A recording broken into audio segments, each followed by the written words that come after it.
I sometimes ask myself, was the Center for Cultural Studies like the Frankfurt School? You know, the Birmingham School, the Frankfurt School. And I wonder whether there was a moment, like there often was in Birmingham, when Horkheimer said to Adorno, well, shall we read some Nietzsche? Shall I read Heidegger?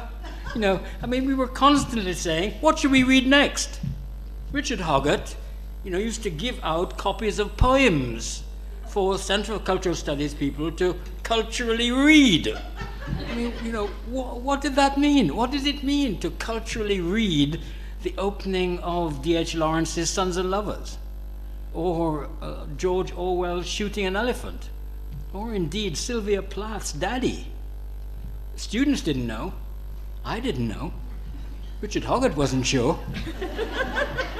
So he said, well, let's read some other things which might put these things in context. You know, I can't describe to you how primitive a level this operation is developing at. So when I hear, you know, the Birmingham School, you know, we occupied the most marginal places in the Birmingham campus. We were lodged underneath the clock tower. Nobody even knew there was a room underneath the clock tower. Then we moved to the edge of the campus where we overlooked the playing fields. Nobody knew there were any students out there either. So we moved from one marginal position to another. This is not the unfolding of some preordained intellectual project. This is, you know, this is the construction of an intellectual project. Now, what is the construction about? The construction is about the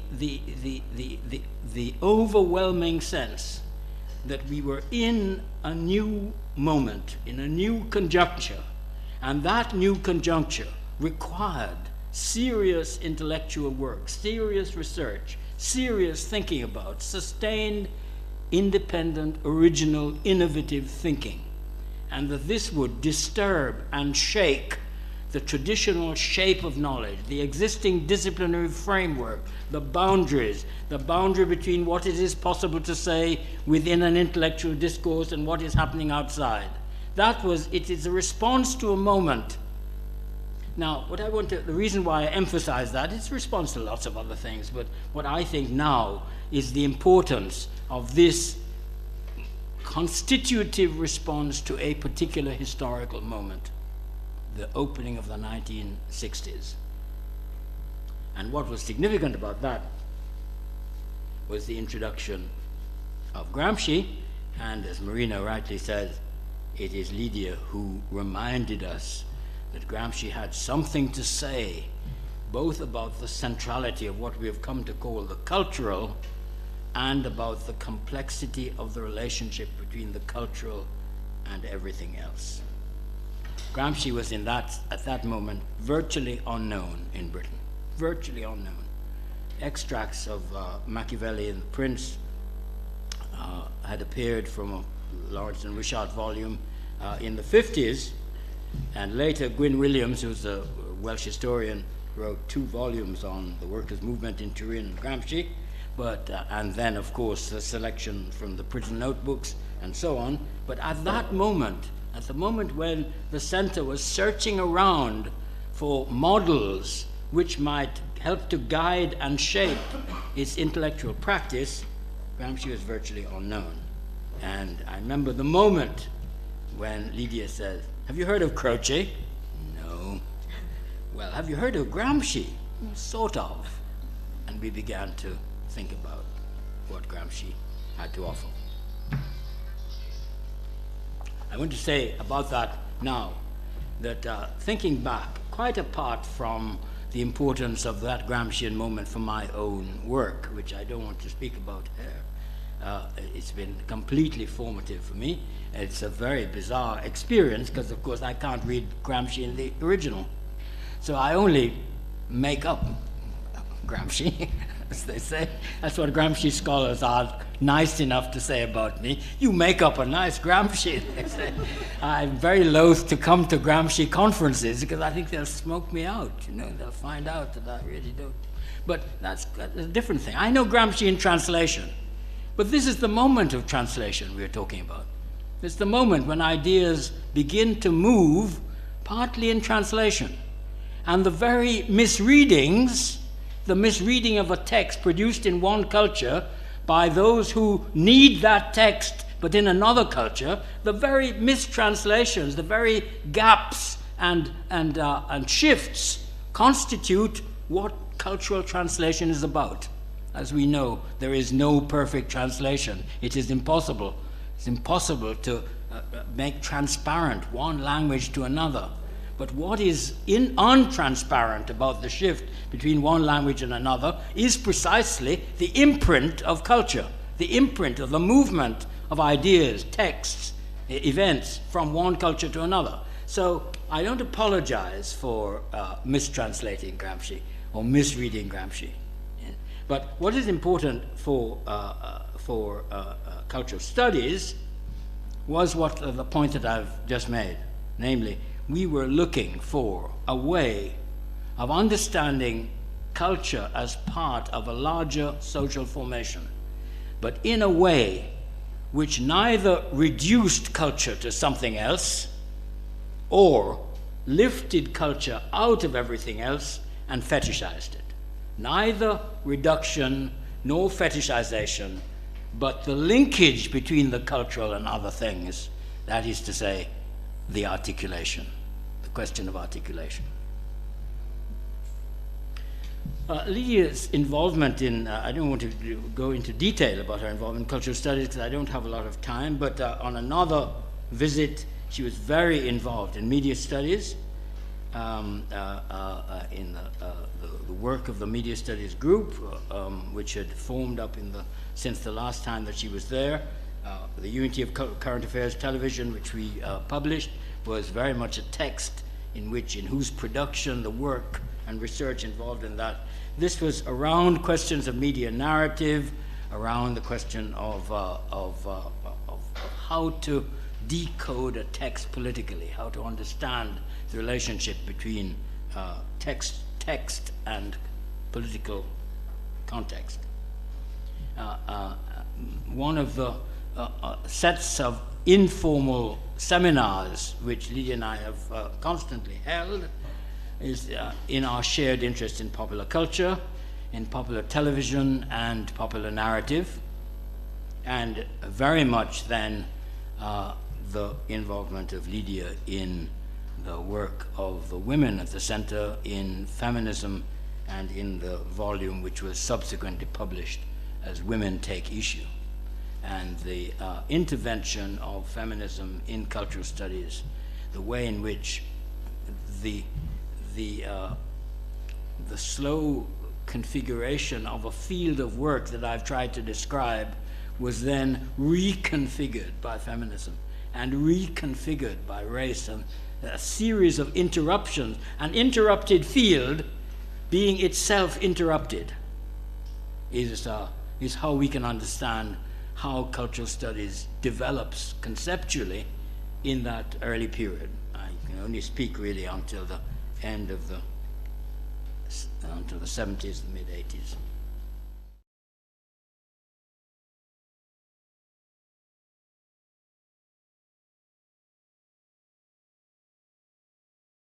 The crisis. And I want to say that cultural studies, feminism, the post-colonial, questions of race, all emerge in the moment, in the conjuncture of the crisis. Now you hear the Gramscian note again. Yes? In the conjuncture of the crisis. That crisis in the 60s, which wherever you stood in the studies of the humanities, something had shifted on you. The ground you had previously occupied had moved on you. It's like it's trying to stand in an earthquake. Let me remind you that contrary to the account which is often given of Birmingham Cultural Studies was not a Marxist form of studies.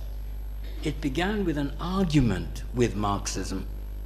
The argument was about the inevitable reductionism which we located in Marxism and how to overcome that. That is the importance of Gramsci and then Althusser.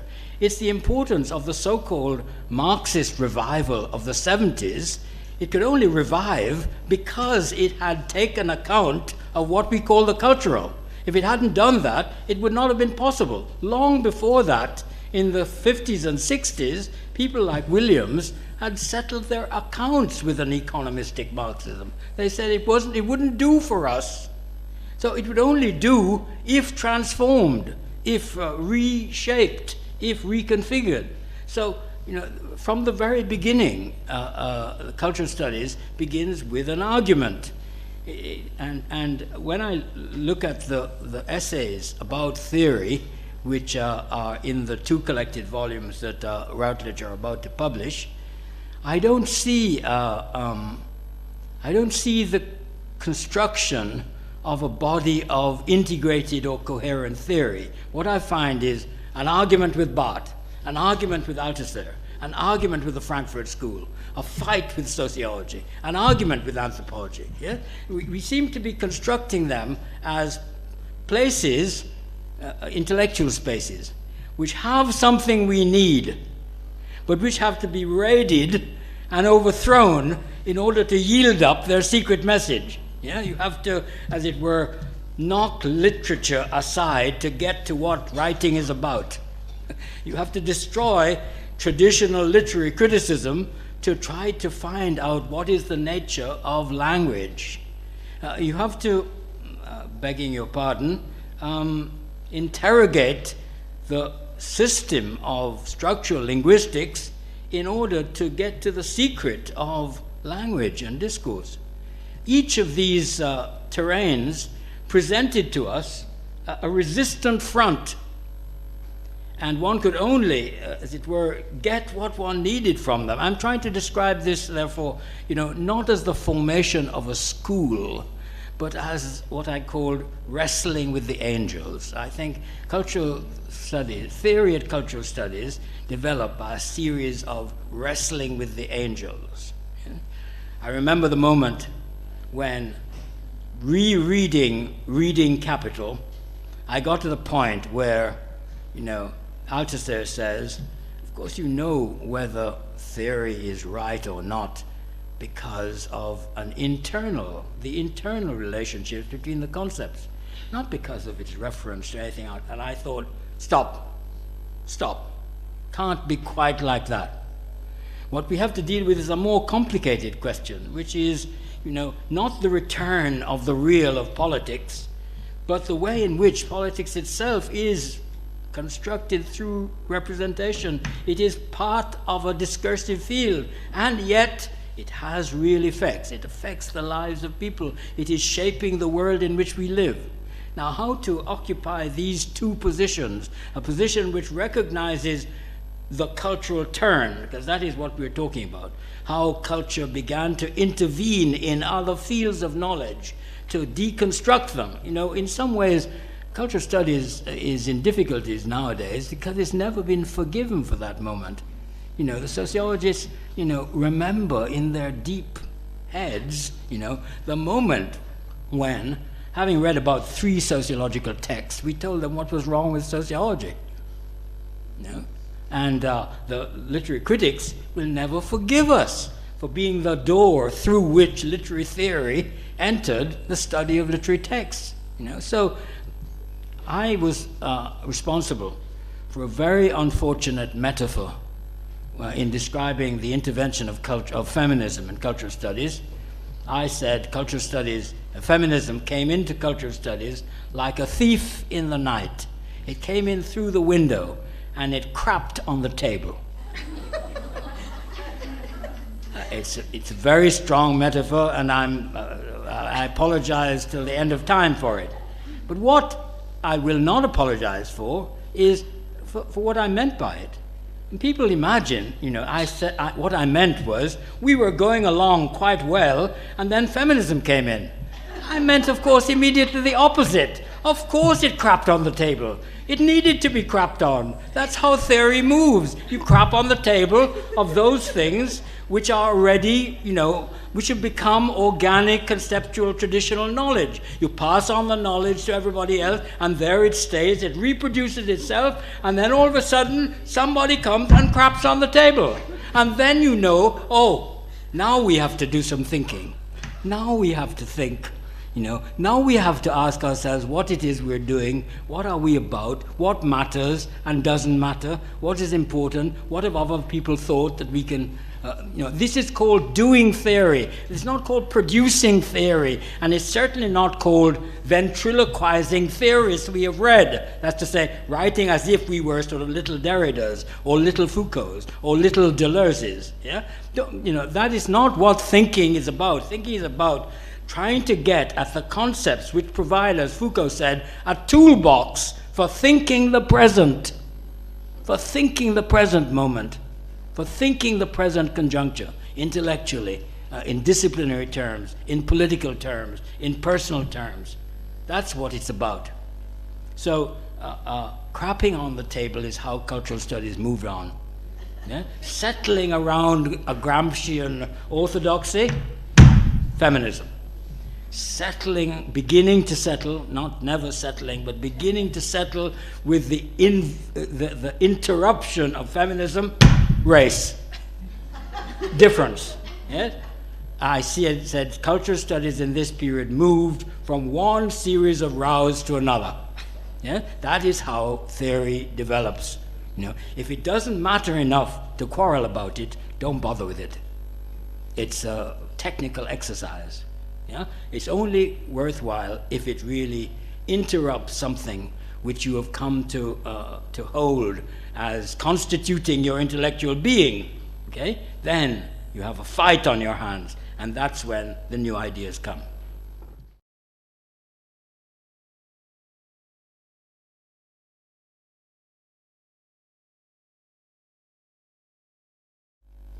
That is why the questions of marginalization, the questions of otherness, the questions of decentering, the questions of dislocation, the questions of the ambivalence of identity and identification, of the ambiguity of belongingness, of the fraying of boundaries, of the way, of the reciprocal, unending relationships between the unfolding semiotic of meaning and the stubborn intersection of political events. That is the terrain, the disturbed, uncertain terrain which the new conjuncture of the 60s produced, and which until the end of the 80s we have been trying to inhabit. Are we still there? We are certainly not in a moment which makes the things that we began to think about, the themes that shaped our work and our interests, our conversation, our reading, our experience. We're not in a different world from the world in which those things became constitutive. But they are relating. They are related to one another and connected with one another in different ways, in very different ways, from the moment when these new cultural fields of knowledge and conceptualization emerged. Exactly when that moment starts is an argument we could have. My own view is that it's already in process in the 80s. So it's really quite deep in the chronology of what I'm trying to discuss. My own view is that it has a lot to do with things which at that time we didn't think about very much. It has to do with the decentering of an essentially European experience. This is the importance of the post-colonial, and of questions of marginalization, and of questions of otherness, and of questions of women's writing in Lydia's work. What those things signal, yes, is something which we are only now actually beginning to see in any depth and extensiveness. The emergence of a global world, a genuinely global world. That's a global world which is not, it's not that the old forms have disappeared. You couldn't say, it wouldn't be right to say, for instance, that the new interest in the translocal has completely undermined the nation state. It's not true.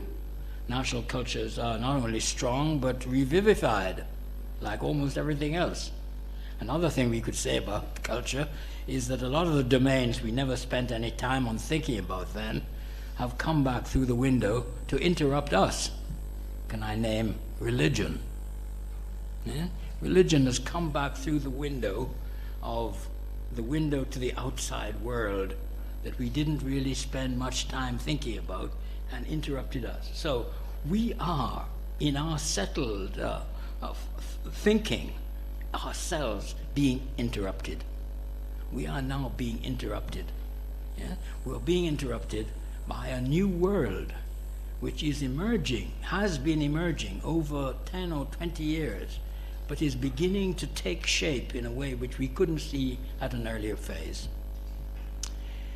There's a lot of talk about globalization, yes, and about the global, as if, somehow in the era of when the world has finally become one globe,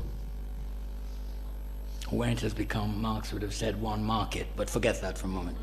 When the world has become one globe, and there's only one way of thinking about it, one dominant way of thinking about it, a kind of consensus around the virtue, what is called in the new economics, the virtuous circle of the market.